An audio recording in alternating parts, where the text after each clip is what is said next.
Hey friends, so it's Saturday morning and we're at war with Iran, and either us or Israel dropped bombs on a girls' school because that's a legal military target. We're at war without the express consent of Congress. We're at war in a place where it could escalate greatly, because already the Saudis and Qatar, etc., have said they will come to the aid of other Arab countries with reason. And we all also know that China and Russia will be on the side of Iran if this goes wider. So, great day. We are the bad guys, by the way. And this is not new. The United States has been a hegemonic empire for a very long time. I saw a statistic the other day that said we have only been at peace, in other words, not at war with somebody or other, for 16 years of our 250-year history. That is seriously messed up. So, I'm not sure what to say. I woke up with a pretty bad migraine this morning. It's very hot today. This is the end of February and I'm sweating. But I also am angry, and so I just needed to get out here and do a little bit of work before I go get back in bed, because my medication is not really being successful. I just thought maybe spending a little bit of time with living things in the garden, with my hands in the dirt, it would help. It always does. I'm not saying that the Iranian regime is good, because it's horrible. It's actually pretty horrific. But do you know who's helped install that regime? The United States. I mean, this is no different from Iraq. We installed Saddam Hussein, and look how that went. I don't even know what to say, you guys. So, today's video is just going to be about weeding, spring cleanup in the garden, and I am going to be listening to, instead of a podcast, which is just going to make me more angry, I'm going to be listening to some meditation music. Not even like the kind of music that makes me happy all the time, just some meditation music. I'll come back to the news later today, but for now, I need some peace. So, feel free to join me as I just go about my business. I hope that you can find something beautiful to do today, some peace for yourself and your family, and to spend some time reflecting and sending love from our hearts to the people of Iran, because they didn't ask for this. They didn't ask for their regime. They didn't ask for Israel and the United States to come and bomb them. Yeah, so I just want to feel, what I want to feel is solidarity with the people of the world, because it's the leaders, it's the elite, it's the wealthy, it's the rich who make our lives miserable. They're the ones that get us into wars. They're the ones that kill us. So the only comfort I can take is that there are more of us than there are of them. Okay, I'm going to try to change my mental state, because that will also help my headache. And I'm going to put on some meditative music and just enjoy myself in the garden. It is so hot right now. I'm like literally sweating. This is the strangest end of February ever. Okay, friends. Sending you a ton of love while I get going and just enjoy my time.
Hey friends. Okay, so it's Monday.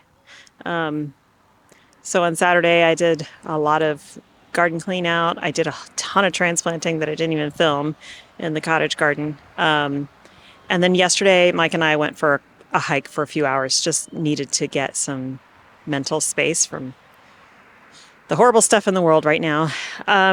Today I harvested for our first round of bouquets for the season.